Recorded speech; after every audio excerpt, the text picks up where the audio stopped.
श्रोतेहो, आपण ट्यून आहात 90.8 FM कृषी विज्ञान केंद्र बारामतीची शारदा कृषी वाहिनी. आम्ही आपल्यासाठी घेऊन आलोय एक अभिनव उपक्रम. चला वाचूया, समृद्ध होऊया. मुंबई येथील प्रसिद्ध लेखक, निवेदक आणि सूत्रसंचालक श्रीयुत प्रसाद कुलकर्णी यांचं नुकतंच प्रकाशित झालेलं पुस्तक प्रासंगिक प्रसाद. या पुस्तकातील ललित लेखांचं वाचन आपल्यासाठी सादर करीत आहेत प्राध्यापिका ज्योती जोशी. चला वाचूया, समृद्ध होऊया.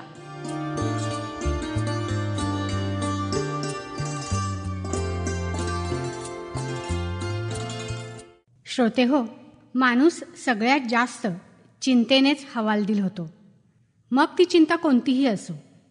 याच चिंतेचा अतिरेक झाला तर काय होऊ शकते याचाच उहापोह या लेखात केला आहे. श्रोते हो, मी ज्योती जोशी सादर करत आहे लेख चिंता आणि भीती. लेखक श्री प्रसाद कुलकर्णी आणि पुस्तकाचे नाव आहे प्रासंगिक प्रसाद.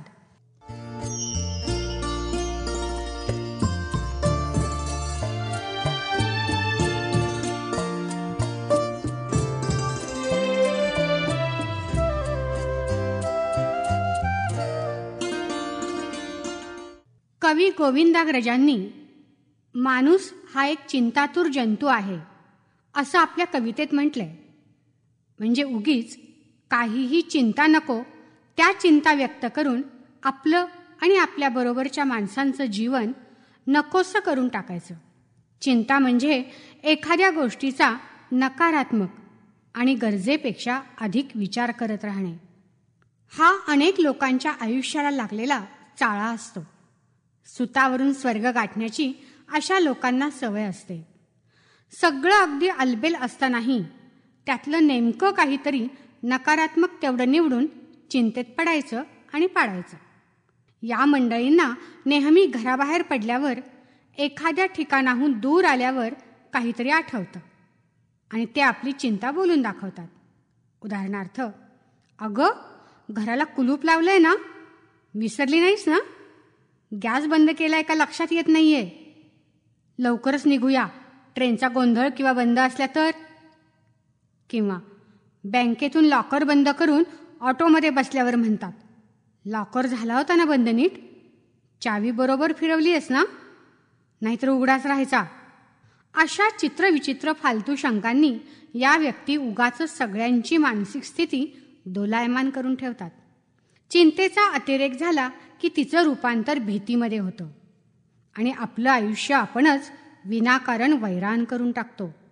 सारख्या चिंतेत राहणाऱ्या व्यक्ती अनेकदा दुसऱ्यांना टेन्शन देऊन स्वतः मजेत राहणाऱ्या लोकांच्या संपर्कात नेमक्या येतात. म्हणजे पहिल्यांदाच विमान प्रवास करणाऱ्या कुणा चिंतातूर व्यक्तीच्या शेजारी असाच एखादा येतो आणि अगदी सहज म्हणतो, का हो, हे विमान बदकन खाली कोसळलं तर. तो गंमत म्हणून हे बोलतो आणि आपल्या विश्वात रंगून जातो. हा चिंतातूर जंतू मात्र आपल्या पहिल्या विमान प्रवासाचा आनंद न घेता उतरेपर्यंत विमान पडलं तर याच चिंतेत बुडून जातो. अहो, धोका कुठे नाही, सगळीकडेच आहे, पण आपण तेवढाच विचार करत राहिलो तर जगणं मुश्किल होऊन जातं. आता मुंबईत किती बॉम्बस्फोट झाले, अतिरेकी हल्ले झाले, प्रचंड भीतीचं सावट पसरलेलं होतं शहरावर. परंतु या गोष्टी घडल्यावरही काही दिवसांनी पुन्हा सगळं सुरळीत झालं. यानंतर प्रत्येकजण नकोच जाऊया बाहेर, आज पुन्हा काही घडलं तर, अशी चिंता बाळगत घरीच बसला असता तर. व्हायचं आहे ते होणारच असतं. त्यापासून घाबरून आणि त्याचाच विचार करत राहून चालायचंच नाही. सगळी भीती, चिंता झटकून आपल्या कामाला लागावंच लागतं. आणि तसं झालं नाही तर सगळे व्यवहारच ठप्प होऊन जातील. शहराचं रहाटगाडगं थांबून राहील. आता चिंता आणि काळजी यामध्ये फरक काय? तर एखाद्या गोष्टीची काळजी वाटण्यामागे जबाबदारीची जाणीव असते. उदाहरणार्थ, माझी परीक्षा जवळ आली आहे, मला चांगला अभ्यास करून अव्वल क्रमांक मिळवायचा आहे. यासाठी काय करायचं आहे हे माहीत असलं तरी घरच्यांच्या, मित्रांच्या, शिक्षकांच्या आपल्याकडून असलेल्या अपेक्षा पूर्ण करण्याची जबाबदारी असतेच. किंवा आपण एखाद्या जागेत पैसे गुंतवले, जरी सगळं कायदेशीर असलं, बिल्डर चांगला असला, सगळे व्यवहारही पारदर्शक असले, तरीही बांधकाम पूर्ण होईपर्यंत जीवाला काळजी असतेच. माझ्या मते काळजी ही थोडीफार असावीच. त्यामुळे आपण सतर्क राहतो, घडणाऱ्या गोष्टींवर लक्ष ठेवतो, कामातली प्रगती जाणून घेत राहतो. त्यामुळे आपल्यालाही अपडेट्स मिळत राहतात. किंवा आपल्या घरात कुणी आजारी असेल तर डॉक्टरांना विचारून, गरज असल्यास जरुरीच्या चाचण्या करून, सांगितलेले औषधोपचार नियमित करून, डॉक्टरांनी सांगितलेल्या गोष्टी न चुकता करणं, हे झालं काळजीपूर्वक वागणं. या प्रत्येक उदाहरणात काळजी आहेच, पण त्याचबरोबर ती कमी होण्यासाठी काय करावं याची जाणही आहे. या उलट चिंता ही काहीही कारण नसताना आपण लावून घेत असतो. आता वरचीच उदाहरणं घेऊया. आपला परीक्षेचा अभ्यास झालेला आहे, तरीही मला पेपरच्या वेळी काहीच आठवलं नाही तर, मी नापास झालो तर माझं कसं होणार? मला घराबाहेर काढतील का? मी रस्त्यावर येईन मग. दुसऱ्या उदाहरणामध्ये, ही इमारत तयारच झाली नाही तर आपले सगळे पैसे बुडतील आणि मला आत्महत्या करण्याशिवाय पर्याय राहणार नाही. तर तिसऱ्यामध्ये, हा बरा होईल ना? डॉक्टर काहीही सांगतात आणि औषधांचा काही उलटा परिणाम झाला तर? परवाच वाचलं होतं मी. म्हणजे मग हॉस्पिटल, कदाचित ऑपरेशन. बापरे! म्हणजे चिंता इतकी वाढवायची की चिंतेचा मनाशी खेळच खेळत बसायचं. म्हणतात ना, मन चिंती ते वैरी न चिंती. मग चिंतेला अगदी चिकटूनच भीती उभी असते. त्यामुळे चिंतेचं रूपांतर भीतीमध्ये कधी होतं हे आपल्याला कळतही नाही. रामदास स्वामी मनाच्या श्लोकात म्हणतात, मनी मानवा व्यर्थ चिंता वहाते, मनी मानवा व्यर्थ चिंता वहाते, अकस्मात होणार होऊन जाते. व्यर्थ चिंता करून काय होणार आहे? जे होणारच आहे ते आपण टाळू तर शकत नाही. त्यापेक्षा सकारात्मक विचाराने त्यातून मार्ग काय काढता येईल हे पाहणं महत्त्वाचं असतं. आपल्याला करण्यासारखं आहे ते सगळं आपण केलंय का हे तपासायला हवं. नुसतं बसकन मारून काय होईल, कसं होईल याचा जप करण्यात काय अर्थ आहे? गेली 2 वर्ष आपण सगळेच ज्या फेजमधून जात होतो आणि जो भयान चिंतेचा अनुभव घेत होतो, ज्याचा आपण कधी विचारही केला नव्हता, परंतु घरात तंगड्या आरामात लांब पडून आणि सतत काही ना काही चरत कंटाळा आला अगदी. कधी संपणार हा कोरोना? आपल्याला झाला तर हॉस्पिटलसाठी लाखो रुपये कुठून उभे करायचे? आणि तिथे मला कुणी भेटू पण शकणार नाही आणि मी तिथेच मेलो तर? भरल्या वजन वाढल्या पोटी हे विचार आपल्या मनात येऊ शकतात. मग गरिबांनी, 2 वेळच्या जेवणाचीही सोय नसलेल्यांनी, रोजीरोटीच हरवली आहे, त्यांनी काय करायचं? पण तेही कोरोनाशी टक्कर घेत उघड्यावर जगतायत. मग आपण का नको त्या विचारांनी चिंता वाढवत बसायचं?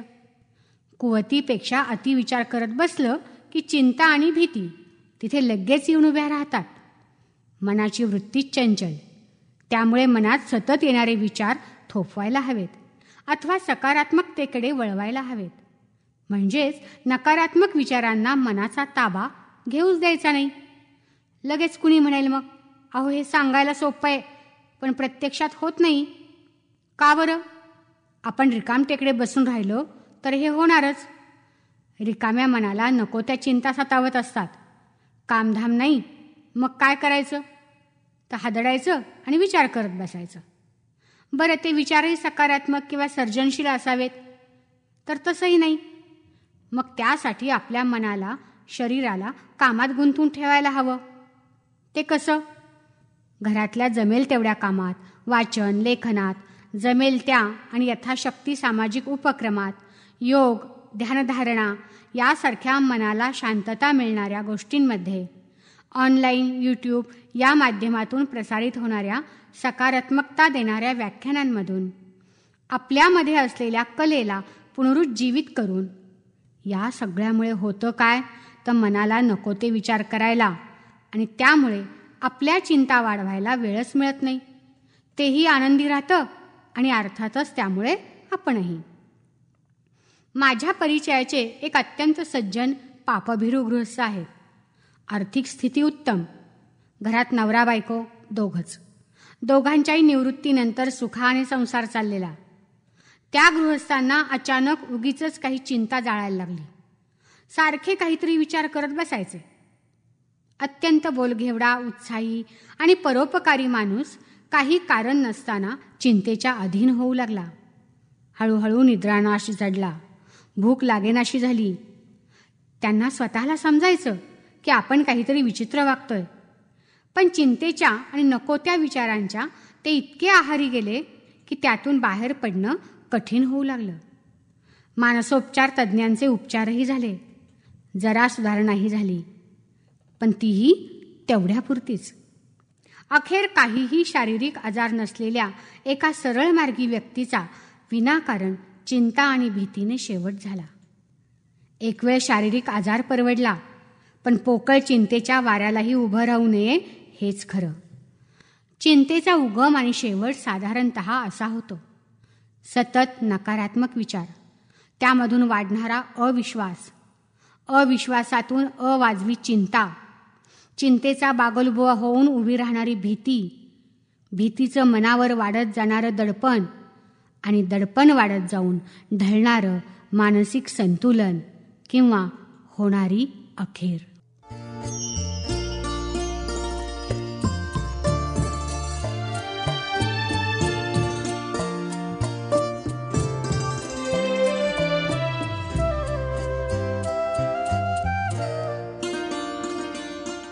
श्रोते हो, किती छोट्या छोट्या चिंतांनी आपण आपले जीवन ग्रासून टाकलेले असते. जगण्यातील छोट्या छोट्या गोष्टींचा आनंद घ्यायचा असेल तर आपण चिंता आणि भीती, त्यापोटी निर्माण होणारी ही जी आहे तिलाच आपण गायब करून टाकले पाहिजे. खरे ना? धन्यवाद.